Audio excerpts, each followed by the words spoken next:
हाँ, और साथ ही आपकी जिम्मेदारी भी बढ़ा दी। आज से टेंडर पर साइन भी आप ही करेंगे।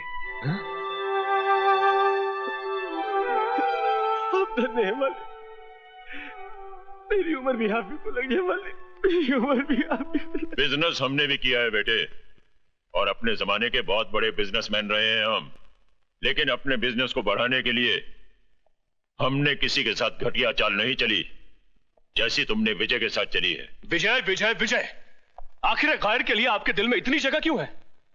ईमानदार इंसान के लिए हर दिल में जगह होती है बेटा।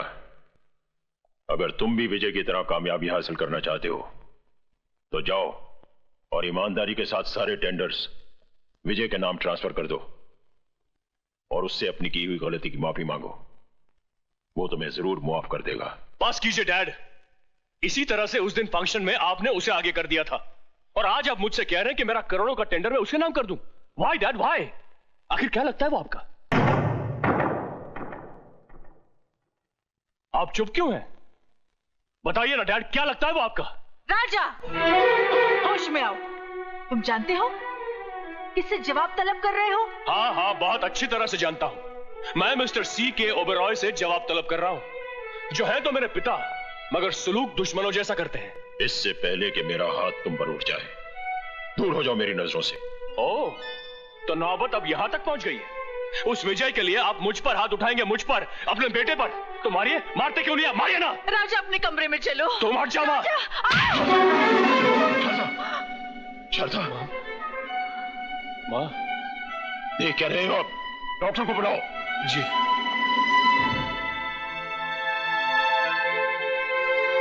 डॉक्टर, कैसी है शारदा की हालत? ब्लड प्रेशर थोड़ा लो हो गया है, घबराने की कोई बात नहीं, जरा आराम की जरूरत है।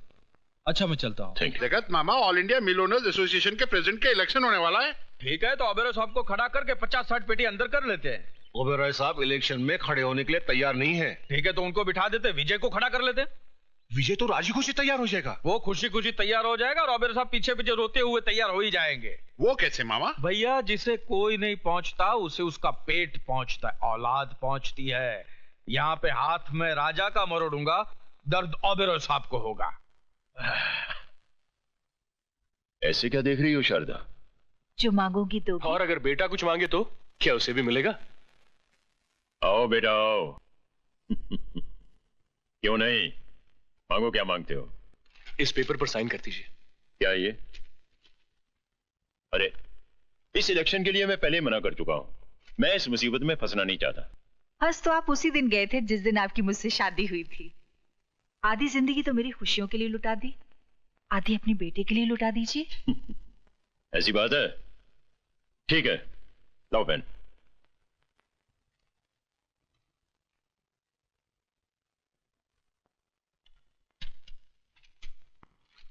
ओह dad, you are great. Thank you mom. मामा जी, ये देखिए। सारी खुशियां हमारी झोली में डाल दी, अपने लिए कुछ भी नहीं रखा। है खुशी, वक्त आने पर अपने सीने से निकालकर उसे भी तुम्हारे आंचल में डाल दूं। ओबेरॉय जी इस बार इलेक्शन में नहीं खड़े हो रहे? उनका कोई भरोसा नहीं।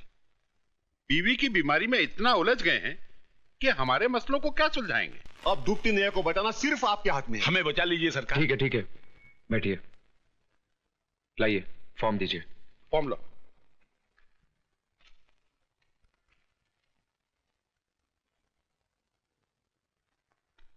कुछ धन मेरा मतलब है लक्ष्मी जी के दर्शन हो जाते तो। मैनेजर साहब, इनको 50 लाख। 60 लाख दे दीजिए। जी जी। आइए मेरे साथ। बहुत बहुत शुक्रिया विजय बाबू। क्या बात है विजय? कुछ नहीं। तुम कुछ छुपा रहे हो?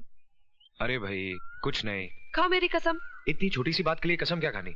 छोटी सी बात? कौन सी छोटी सी बात? अब तुम ही बताओ। बचपन से मौसी ने मुझे पाल पोस के बड़ा किया है। हाँ। तो मैं उसे ही अपनी माँ समझूंगा ना? समझूंगा कि नहीं? करेक्ट। वो कहे हाँ तो हाँ, करेक्ट। और वो कहे ना तो ना। Very correct. क्या करेक्ट किए जा रही हो? श्रवण कुमार बनने के चक्कर में जिंदगी ऐसे ही सूख के करेला बन जाएगी। लेकिन हुआ क्या? होना क्या है? सुबह सुबह उठा, नहाया धोया, क्या किया? नहाया धोया। फिर पूजा के लिए बैठा। क्या किया? पूजा के लिए बैठा। फिर मैंने अपनी आंखें बंद कर ली। जैसे ही आंखें बंद की, मौसी का चेहरा उभर आया। मौसी बिस्तर पे लेटी आखिरी सांसें ले रही थी। मैंने कहा, मौसी मौसी। मौसी ने मुझे अपने पास बुलाया और कहा, एक वादा कर। क्या कर? वादा कर। तो मैंने वादा कर दिया। क्या कर दिया? वादा कर दिया। अब पूछो, कैसा वादा? कैसा वादा? शादी का। किससे? न्यायमूर्ति की बेटी से। तो फिर मेरे साथ क्या कर रहे हो? भुट्टा खा रहा हूं। तो जाओ, जाकर उसी की भट्टी में भुनकर खाओ। किसकी? वही न्याय अन्याय मूर्ति की बेटी की। अरे भाई, न्यायमूर्ति हिंदी में जज को कहते हैं।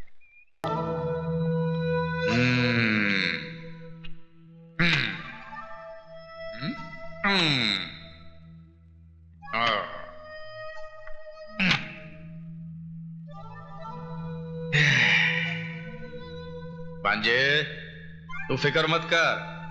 तेरा बाप तेरे साथ नहीं तो क्या हुआ, तेरा मामा तो है, सब ठीक हो जाएगा।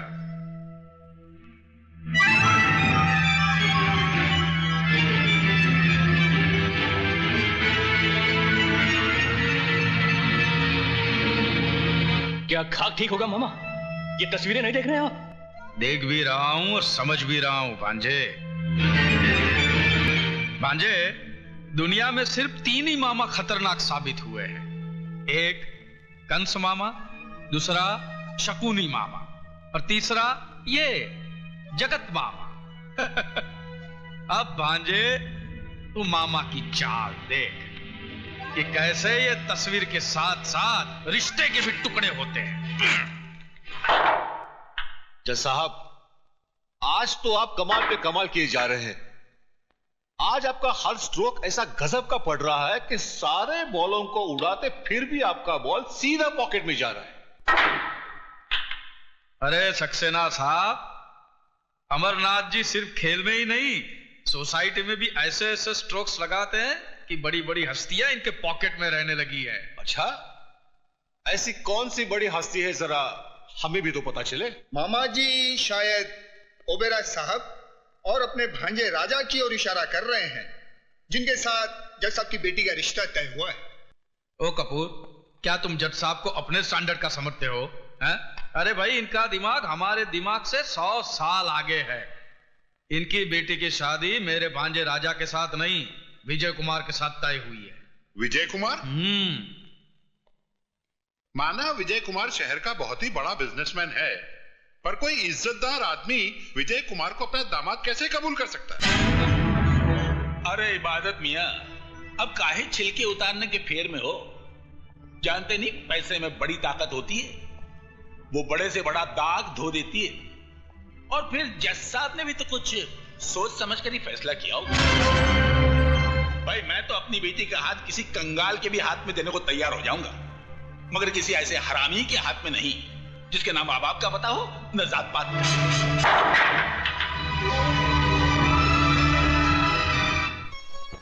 घनश्याम दास जी, ये साड़ियां आप एक तरफ रख दीजिए। ठीक है सर। और नाना भाई जी, आप इन ज्वेलरीज का बिल ऑफिस भिजवा दीजिए। विजय, दूध तो पी ले बेटा, सुबह से कुछ खाया पिया नहीं है। रुको ना मौसी, खाने पीने के लिए सारी जिंदगी पड़ी है। ये हार हटा दीजिए, ये इतना भारी है कि मेरी मधु की गर्दन लचक जाएगी। बेटा पहले दूध तो हे भगवान, दूध गिर गया। तो क्या हुआ, आसमान थोड़ा ही टूट पड़ा है। ये अपशकुन है बेटा। अरे मौसी, 20वीं सदी में रहकर तुम 13वीं सदी की बात करती हो। नाना भाई जी, मैं कपड़े बदल कर आता हूं।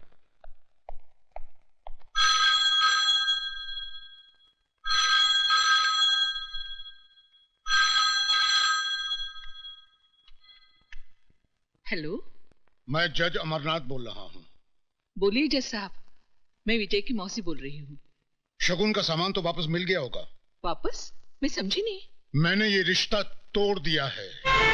लेकिन क्यों? मैं मानता हूं कि बेटी पराई अमानत होती है, लेकिन इतनी भी पराई नहीं कि उसे किसी भी खूंटे से बांध दिया जाए। ये आप क्या कह रहे हैं? मेरी कुछ समझ में नहीं आ रहा है। मैं एक नाजायज औलाद को जायज दामाद नहीं बनाना चाहता। जिसके न धर्म का पता है न जात का, उसे मैं अपनी बेटी का सुहाग नहीं बनाना चाहता।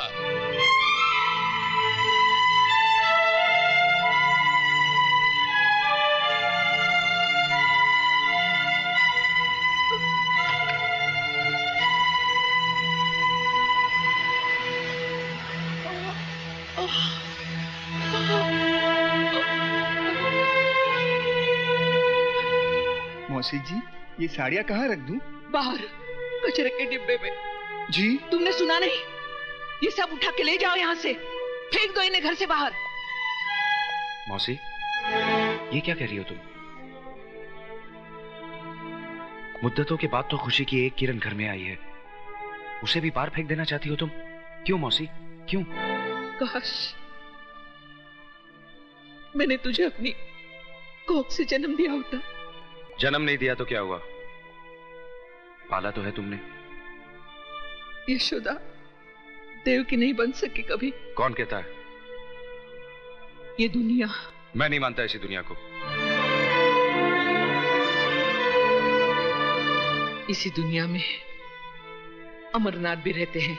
जज साहब, क्या कहा उन्होंने? तेरी शादी मधु से नहीं हो सकती। क्यों? क्या कमी है मुझ में? तेरे पास तेरे बाप का सर्टिफिकेट नहीं कि तू उसका बेटा है।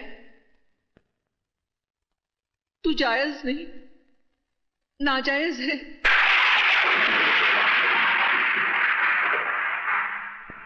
तू हरामी है।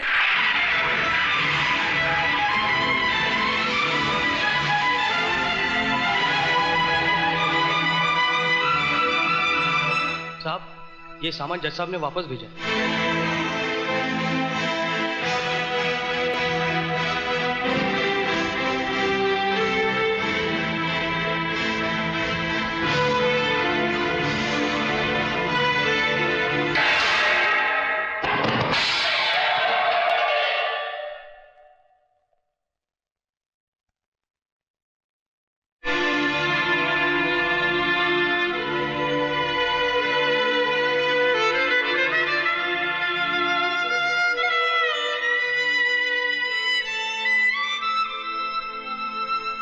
क्या सोच रहा है? सोच रहा हूं इस दूध की तरह मेरी मां की छाती से दूध का एक कतरा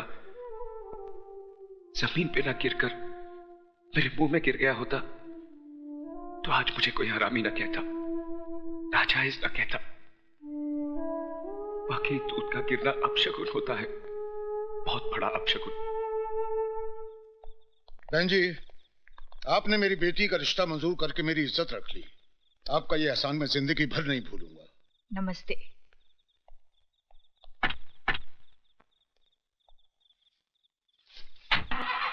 नमस्ते।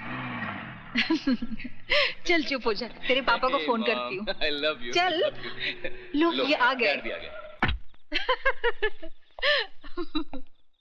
मैं आप ही को फोन करने जा रही थी। क्यों, कोई खुशखबरी है क्या? सुनोगे तो खुशी से नाचने लगोगे। अरे वाह, तो लो हम पहले से ही नाच लेते हैं। सुनो ना, जज साहब आए थे, अपनी बेटी का रिश्ता हमारे राजा के साथ तय कर गए।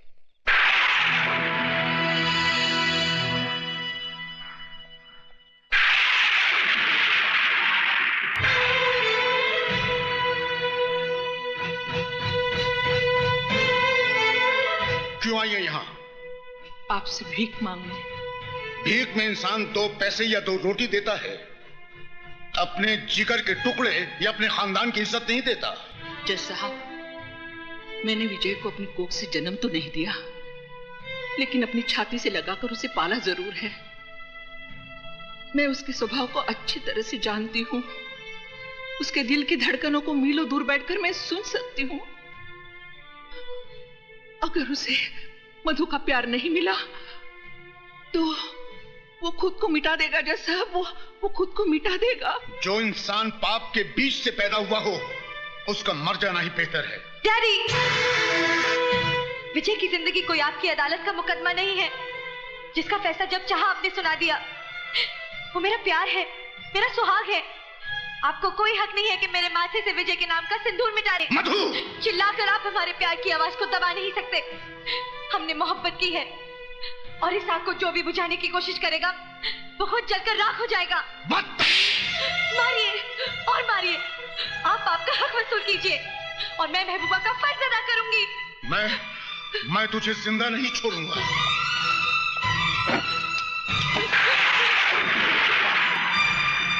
रुक क्यों गए जज साहब? चलाइए गोली। मेरी जिंदगी तो मेरे बेटे के काम नहीं आई, शायद मेरी मौत ही उसके लिए वरदान बन जाए। Get out from here! जा रही हूं जज साहब, लेकिन एक बात याद रखिए, इन मोटी मोटी किताबों से आदमी इंसान नहीं बन पाता। इंसान बनने के लिए उसे दुनिया की भट्टी में तपना पड़ता है। आप तो इंसान भी नहीं बन पाए, फिर आपको जज किसने बना दिया?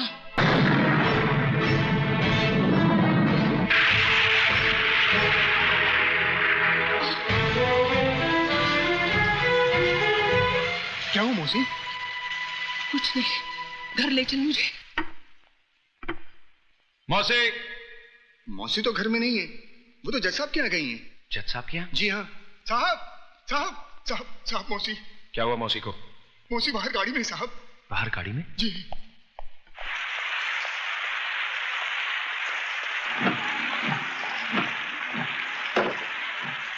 आखिर वही किया ना तुमने जो मैं नहीं चाहता था।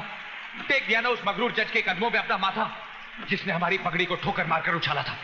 क्या मिला तुम्हें ये सब करके? बस एक तुम ही थी इस दुनिया में जिसने मुझे अपनाया, छाती से लगाकर पाला, सर उठाकर जीना सिखाया।